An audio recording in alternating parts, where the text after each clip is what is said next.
Welcome students.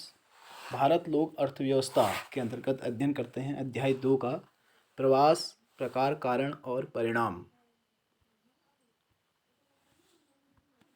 तो यहाँ पर सर्वप्रथम हम ये जान लें कि प्रवास का क्या आशय है, यानी कि प्रवास से हमारा क्या तात्पर्य है। तो साधारण शब्द में प्रवास का अर्थ है लोगों का अपने निवास स्थान को छोड़कर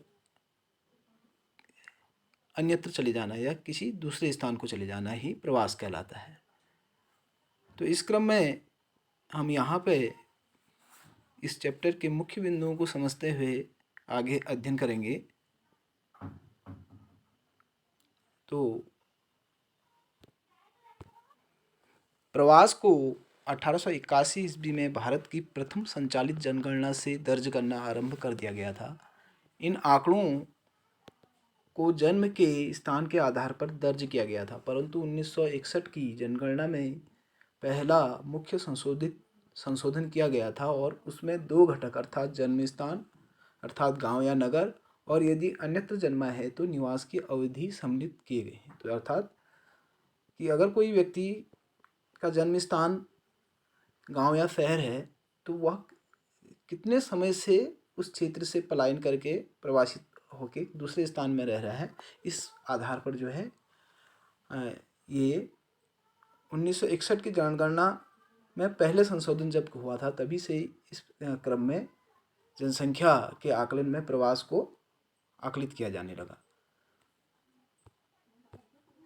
प्रवास की धाराओं का अध्ययन करते हैं। तो ये प्रवास जो है 2 प्रकार का यहाँ पर हमको देखने को मिलता है। तो आंतरिक प्रवास, देश के भीतर होने वाला प्रवास, और अंतर्राष्ट्रीय प्रवास, देश के बाहर और अन्य देशों से देश के अंदर होने वाला जो प्रवास है वो अंतर्राष्ट्रीय प्रवास कहलाता है।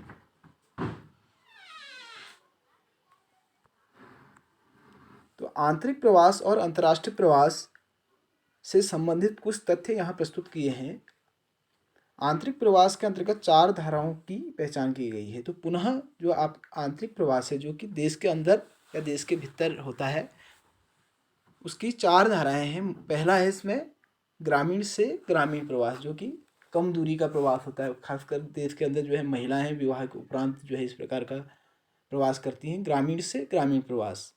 दूसरे प्रकार का जो प्रवास की धारा यहाँ पे है वो है ग्रामीण से नगरीय, यानी ग्रामों से जब लोग नगरों की ओर प्रवासित होते हैं। और तीसरे प्रकार का प्रवास है नगरीय से नगरीय प्रवास, यानी छोटे नगरों से जैसे लोग बड़े नगरों में चले जाते हैं। तो इस प्रकार के प्रवास को यहाँ पर नगरीय से नगरीय प्रवास कहते हैं।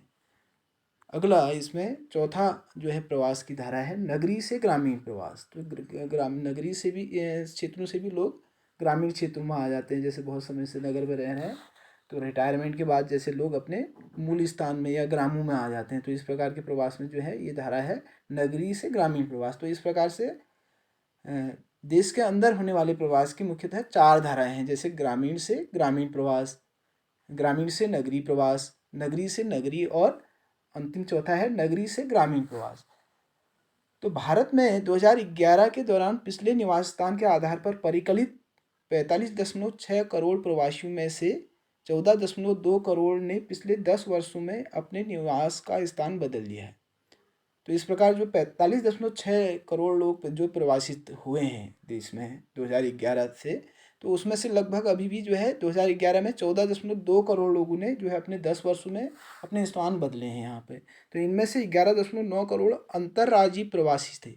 तो एक राज्य से अंतर्राज्यीय मतलब एक राज्य में एक शहर से दूसरे शहर में या एक गांव से दूसरे गांव में, एक ग्रामीण क्षेत्र से दूसरे ग्रामीण क्षेत्र में इस प्रकार का जो है प्रवास देखने को मिला है।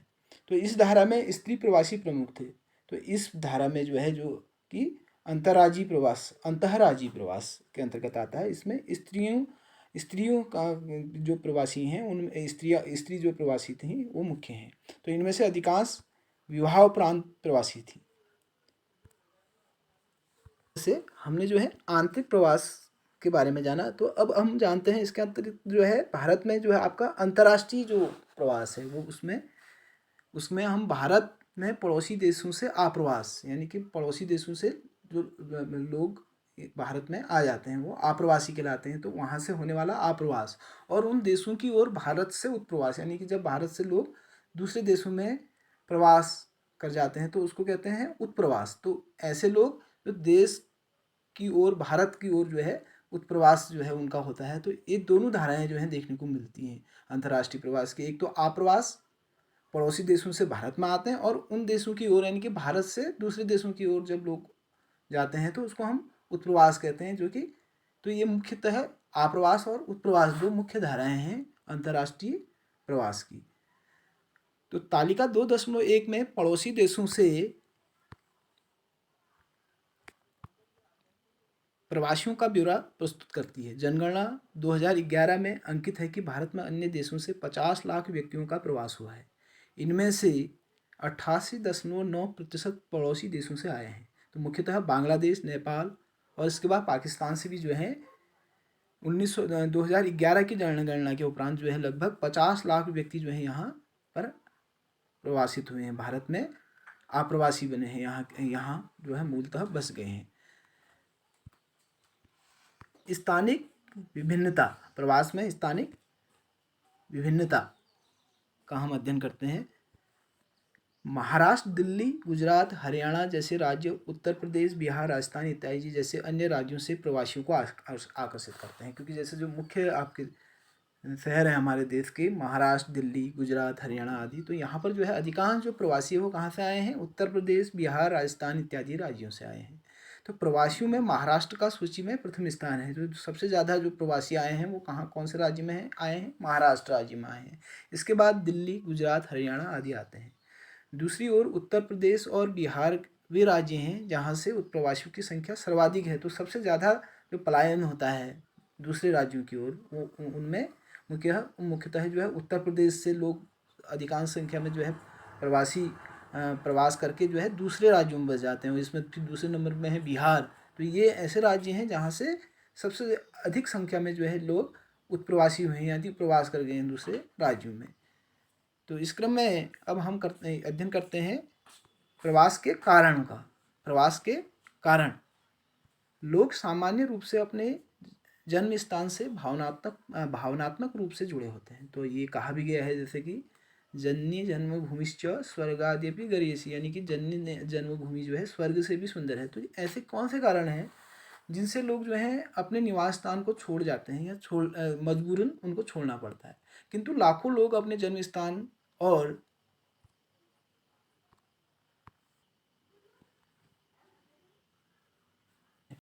तो लोग जो है अपना निवास स्थान छोड़ देते हैं। इसके विविध कारण हो सकते हैं जिन्हें बृहद रूप से दो संवर्गों में रखा जाता है। तो मुख्य रूप से हम यहाँ पर जो बात आ रही है वो है कि प्रवास के जो कारक हैं तो वो कौन कौन से हैं जिनसे लोग अपना निवास स्थान छोड़ के अन्यत्र चले जाते हैं। तो इसमें दो कारक महत्वपूर्ण हैं प्रवास के यहाँ पर। पहला कारक है प्रतिकर्ष कारक, दूसरा है अपकर्ष कारक। तो प्रतिकर्ष कारक जो लोगों को निवास स्थान अथवा उद्गम को छुड़वाने वाले कारक बनते हैं, ऐसे कारकों को हम क्या कहते हैं? प्रतिकर्ष कारक कहते हैं। जैसे किसी स्थान पर लोग निवासित हैं और वहाँ पर कई कारणों से लोग जो हैं अपना निवास स्थान छोड़ने के लिए मजबूर हो जाते हैं। तो ऐसे कारक जिसमें लोग अपना निवास स्थान छोड़ने के लिए मजबूर होते हैं, तो ऐसे कारकों को हम प्रतिकर्ष कारक कहते हैं। जैसे इसमें हम मुख्यतः ले सकते हैं कि किसी स्थान पर रोजगार का अभाव, कृषि भूमि का अनुपजाऊ होना, या बाढ़, प्राकृतिक आपदाएं इत्यादि आना बार बार। तो इस प्रकार के जो कारक हैं वो क्या करते हैं? व्यक्तियों को अपना निवास स्थान छोड़ने के लिए मजबूर करते हैं। तो ये ऐसे कारक हैं जिनको हम क्या कह सकते हैं? प्रतिकर्ष कारक या पुश फैक्टर कहते हैं। और दूसरे प्रकार के कारक हैं अपकर्ष कारक या पुल फैक्टर, जो विभिन्न स्थानों से लोगों को आकर्षित करते हैं। तो ऐसे कारक जो लोगों को अपनी ओर आकर्षित करते हैं। व्यक्ति अपने निवास स्थान पर मूलभूत आवश्यकताएं उसको उपलब्ध हैं, रोटी, कपड़ा, जल, आवास इत्यादि की सुविधाएं उसको उपलब्ध हैं, लेकिन फिर भी वह अपना निवास स्थान छोड़कर दूसरे स्थानों की ओर आकर्षित होता है। मुख्यतः जो है भारत में ग्रामीण से नगरीय प्रवास, यानी कि ग्रामीण क्षेत्रों में अगर मूलभूत आधारभूत सुविधाएं हैं भी तब भी लोग जो है शहरी क्षेत्रों में, नगरीय क्षेत्रों में बसने के लिए आकर्षित होते हैं। तो वहाँ पर उनको बेहतर स्वास्थ्य सुविधाएं, शिक्षा, मनोरंजन और अनेक प्रकार की यातायात इत्यादि की सुविधाएं आसानी से उपलब्ध हो जाती हैं, जिससे वो नगरीय क्षेत्रों की ओर आकर्षित होते हैं। तो भारत में लोग ग्रामीण से नगरीय क्षेत्रों में मुख्यतः गरीबी, कृषि भूमि पर जनसंख्या के अधिक दबाव, स्वास्थ्य सेवाओं, शिक्षा जैसी आधारभूत अवसंरचनात्मक सुविधाओं के अभाव इत्यादि के कारण प्रवास करते हैं। तो इन कारकों के अतिरिक्त बाढ़, सूखा, चक्रवाती तूफान, भूकंप, सुनामी जैसी प्राकृतिक आपदाएं, युद्ध, स्थानीय संघर्ष भी प्रवास के लिए अतिरिक्त कारक हैं। तो ये दोनों प्रकार के कारक हैं इसकी, प्रतिकर्ष और अपकर्ष कारक। प्रतिकर्ष कारक व्यक्ति को अपना निवास स्थान छोड़ने के लिए मजबूर करते हैं, जैसे विभिन्न प्रकार की प्राकृतिक आपदाएं। तो अपकर्ष कारक जो है जैसे आकर्षित करने वाले कारक, जैसे शिक्षा, स्वास्थ्य, मनोरंजन आदि की बेहतर सुविधाएं जो है ग्रामीण क्षेत्रों से नगरों की ओर लोगों को अपनी ओर आकर्षित करते हैं। तो यहाँ पर जो ये बताए गए हैं प्रतिकर्ष कारक, जैसे बाढ़, सूखा, चक्रवाती तूफान, भूकंप, सुनामी जैसी प्राकृतिक आपदाएं, युद्ध, स्थानीय संघर्ष भी प्रवास के अतिरिक्त प्रतिकर्ष कारक पैदा करते हैं। दूसरी ओर अपकर्ष कारक जो लोगों को ग्रामीण क्षेत्रों से नगरों की ओर आकर्षित करते हैं। नगरीय क्षेत्रों की ओर अधिकांश ग्रामीण प्रवासियों के लिए सर्वाधिक महत्वपूर्ण अपकर्ष कारक बेहतर अवसर, नियमित काम का मिलना और अपेक्षाकृत ऊंचा वेतन है। तो शिक्षा के लिए बेहतर अवसर, बेहतर स्वास्थ्य सुविधाएं और मनोरंजन के स्रोत इत्यादि भी काफी महत्वपूर्ण अपकर्ष कारक है।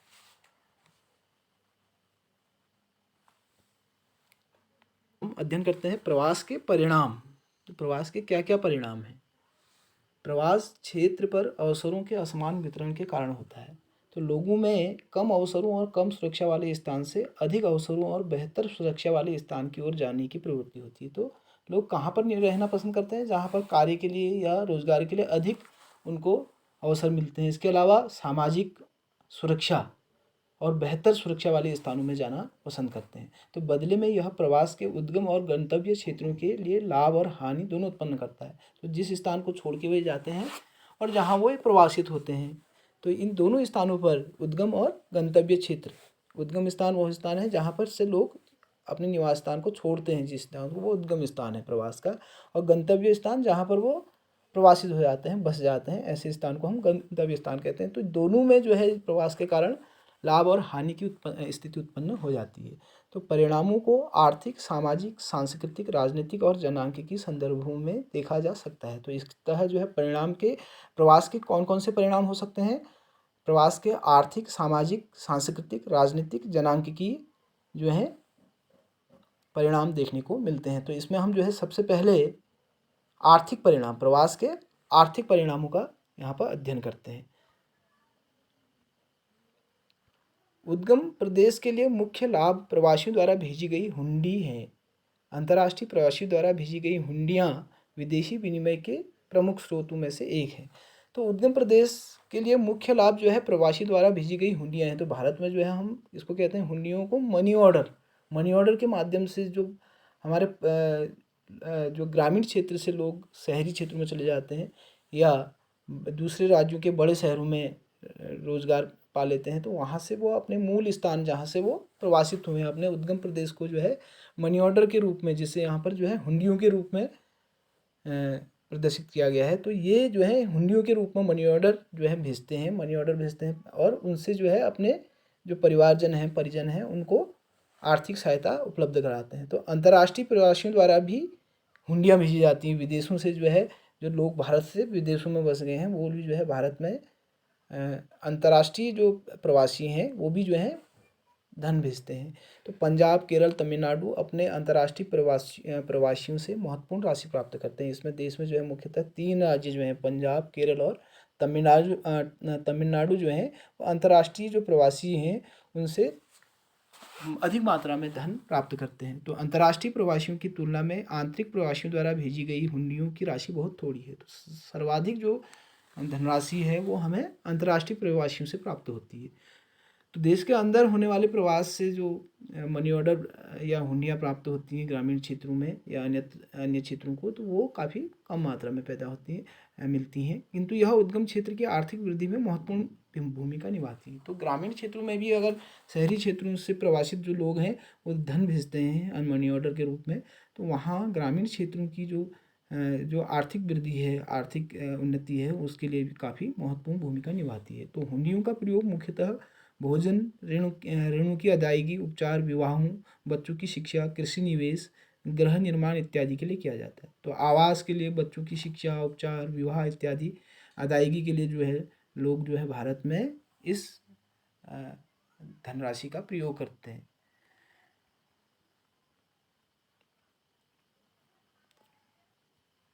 बिहार, उत्तर प्रदेश, उड़ीसा, आंध्र प्रदेश, हिमाचल प्रदेश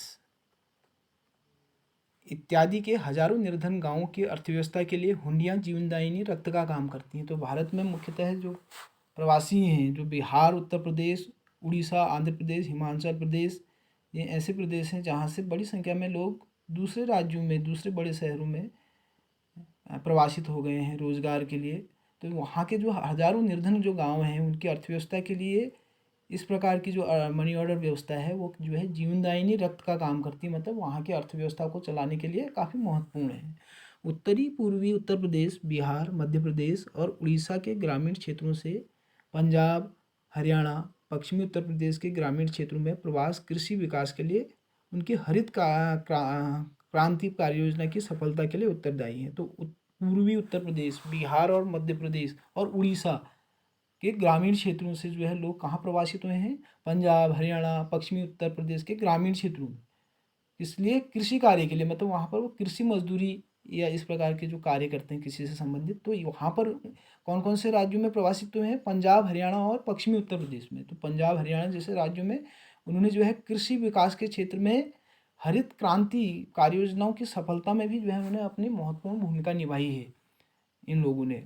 तो वहाँ पर जो है उन्होंने सस्ता और कुशल श्रम उपलब्ध कराया है इन राज्यों को, जिससे वहाँ पर हरित क्रांति कार्य योजना की सफलता के लिए जो है ये लोग उत्तरदायी हुए हैं। इसके अतिरिक्त अनियंत्रित प्रवास ने भारत के महानगरों को अति संकुलित कर दिया है।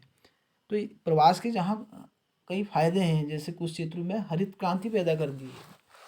ग्रामीण क्षेत्रों से प्रवासित होने वाले लोगों ने बहुत से राज्यों में हरित क्रांति का विकास किया है। वहाँ पर उत्पादन को, कृषि उत्पादन को काफ़ी कई गुना बढ़ा दिया है।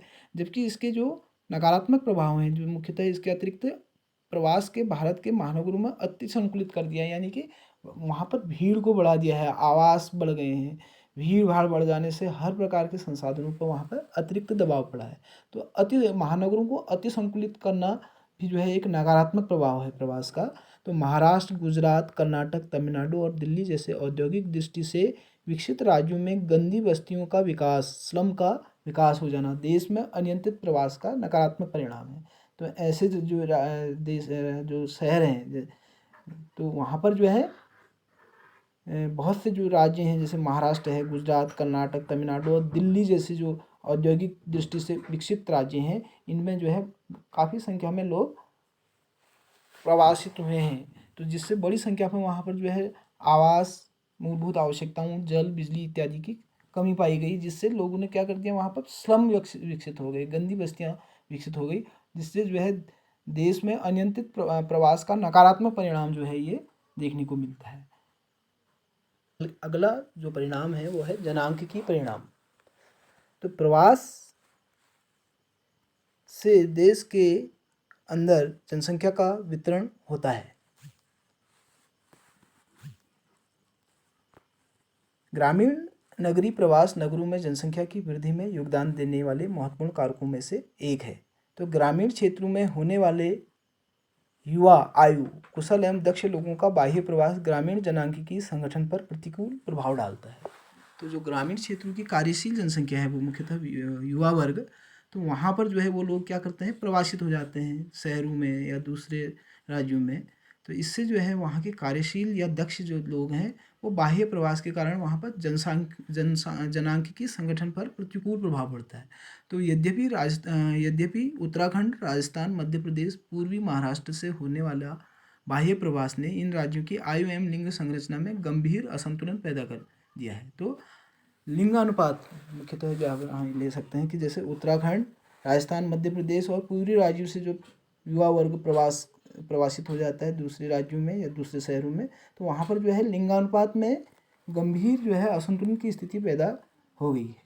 ऐसे ही असंतुलन उन राज्यों में भी उत्पन्न हो गए हैं जिनमें ये प्रवासी जाते हैं। तो प्रवासियों के उद्गम और गंतव्य स्थानों में लिंगानुपात असंतुलित होने का जो है ये मुख्य कारण है। तो ये जिस स्थान में जाते हैं, जहाँ प्रवासित हो जाते हैं जिस शहर में या राज्य में, तो वहाँ पर जो है लिंगानुपात जो है घट जाता है, वहाँ पर पुरुषों की संख्या अधिक होनी शुरू हो जाती है। तो इस प्रकार से ग्रामीण क्षेत्रों में इनके उद्गम स्थान और प्रवासित होने वाले स्थान पर जो दोनों स्थानों पर जो है लिंगानुपात में असंतुलन की स्थिति पैदा हो जाती है। तो प्रवास का अगला जो परिणाम है वो है सामाजिक परिणाम। प्रवासी सामाजिक परिवर्तन के अभिकर्ता के रूप में कार्य करते हैं। नवीन प्रौद्योगिकियों, परिवार नियोजन, बालिका शिक्षा इत्यादि से संबंधित नए विचारों का नगरीय क्षेत्रों से ग्रामीण क्षेत्रों की ओर विस्तरण इन्हीं माध्यमों से होता है। तो जब प्रवासी जो होते हैं वे सामाजिक परिवर्तन के एजेंट या अभिकर्ता कहे जाते हैं, क्योंकि जहाँ पर वो जाते हैं ग्रामीण क्षेत्रों से नगरों की ओर जाते हैं या छोटे नगरों से बड़े नगरों की ओर जाते हैं, तो इससे जो है उनमें नवीन प्रौद्योगिकी की जो शिक्षा है तो वो उनमें आनी शुरू हो जाती है। इसके अलावा परिवार नियोजन, बालिका शिक्षा, तो जैसे बालिका शिक्षा ग्रामीण क्षेत्रों में भारत में क्या है, बालिका शिक्षा को की ओर ध्यान नहीं जाते हैं या बालिकाएं शिक्षा से वंचित रखी जाती हैं। तो बालिकाओं को भी शिक्षित किया जाए, तो इस प्रकार की जो सोच है, जो इस प्रकार की जो अवधारणा है लोगों में विकसित होती है। तो इससे जो है लोग जब प्रवासित होते हैं तो उनमें सामाजिक परिवर्तन लाते हैं। जो अपने मुख्य स्थान में वापस आते हैं अपने मूल निवास स्थान पर, तो वो जो है शहर के लोगों को देखते हैं, वहाँ पर बालिका शिक्षा और प्रौद्योगिकी इत्यादि में हो रहे अभिनव बदलावों को देखते हुए वो अपने क्षेत्र में भी इस प्रकार की योजनाओं को लाभ पहुंचाने के लिए लोगों को प्रेरित करते हैं। तो इसी से संबंधित नए विचारों का नगरीय क्षेत्रों से ग्रामीण क्षेत्रों की ओर मिश्रण जो है प्रवास के कारण होता है। प्रवास से विविध संस्कृति के लोगों का अंतः मिश्रण होता है। इसका संकीर्ण विचारों को भेदते तथा मिश्र संस्कृति के उद्भव में सकारात्मक योगदान होता है। तो अलग अलग संस्कृति, भाषा और धर्म इत्यादि को मानने वाले लोग जो हैं क्या करते हैं, एक जगह पर मिल जाते हैं जब, तो उनमें मिश्र संस्कृति का विकास होता है, जिससे संकीर्ण विचार जो जो जो जो कि पिछड़े हुए विचार हम कह सकते हैं उनका ह्रास होता है, उनमें कमी होती है और नवीन विचारों का उद्भव होता है, और यह अधिकतर लोगों का मानसिक क्षतिज को विस्तृत करता है। ठीक है, किंतु इसके गुमनामी जैसे गंभीर नकारात्मक परिणाम भी होते हैं। तो सामाजिक जो परिणाम है प्रवास का, उसमें एक जो है एक नकारात्मक जो परिणाम है वो गुमनामी जैसे गंभीर नकारात्मक परिणाम भी होते हैं, जो कि व्यक्तियों में सामाजिक निर्वात और खिन्नता की भावना भर देते हैं। तो जब ग्रामीण क्षेत्रों से लोग जो है शहरों की ओर या बड़े शहरों में, छोटे शहरों से बड़े शहरों की ओर जाते हैं, तो वहाँ पर अत्यधिक भीड़ होती है, कार्य का भार होता है लोगों में। लोग दैनिक रूप से अपने कार्य में इतने व्यस्त होते हैं कि सामाजिक मेल मिलाप का उनको समय नहीं मिल पाता है, जिससे लोग जो है गुमनामी यानी कि अकेलेपन की जो भावना है उनमें घर कर जाती है, जिससे उनमें गंभीर नकारात्मक परिणाम भी जो है देखने को मिलते हैं, जिससे व्यक्तियों में सामाजिक निर्वात या खिन्नता की भावना पैदा हो जाती है। खिन्नता की सतत भावना लोगों को अपराध और औसत दुरुपयोग जैसी यानी कि ड्रग एब्यूज़ जैसी सामाजिक क्रियाओं के पासे में फंसने के लिए अभिप्रेरित कर देती है। तो खिन्नता की सतत भावना लोगों को अपराध और औसत दुरुपयोग जैसे सामाजिक क्रियाओं के पासे में फंसने के लिए अभिप्रेरित कर देती है। तो लोग इस प्रकार के जो भावनाएं हैं उनसे ग्रसित हो जाते हैं और अपराध और औसत ड्रग एब्यूज़ जैसी असामाजिक क्रियाओं पर जो है वो फंसने शुरू हो जाते हैं। तो ये प्रवास का हमें नकारात्मक जो है सामाजिक परिणाम देखने को मिलता है। तो इसके अतिरिक्त अगला जो परिणाम है प्रवास का, वह है पर्यावरणीय परिणाम। ग्रामीण से नगरीय प्रवास के कारण लोगों का अति संकुलन नगरीय क्षेत्रों में वर्तमान सामाजिक और भौतिक अवसंरचना पर दबाव डालता है। अंततः इससे नगरीय बस्तियों की अनियोजित वृद्धि होती है और गंदी बस्तियों और क्षुद्र कॉलोनियों का निर्माण होता है। तो प्रवास के पर्यावरणीय परिणाम के अंतर्गत जो है ग्रामीण से नगरीय प्रवास के कारण लोगों का अति संकुलन, नगरीय क्षेत्रों में जो अत्यधिक मात्रा में जब लोग आ जाते हैं तो वहाँ पर वर्तमान सामाजिक एवं भौतिक अवसंरचनाओं पर यानी कि प्राकृतिक संसाधनों पर और वहाँ पर जो जल, बिजली, आवास इत्यादि पर अतिरिक्त दबाव पड़ता है, जिससे जो है वहाँ पर जो है कचरे की मात्रा भी बढ़ जाती है, जिससे लोगों को जो है इसके अतिरिक्त आवास उपलब्ध नहीं हो पाते, जिससे नगरीय बस्तियों की अनियोजित वृद्धि होती है और गंदी बस्तियाँ या क्षुद्र कॉलोनियाँ, ऐसी कॉलोनियाँ जिनकी क्वालिटी जो है निम्न गुणवत्ता की जो है कॉलोनियाँ विकसित होनी शुरू हो जाती है।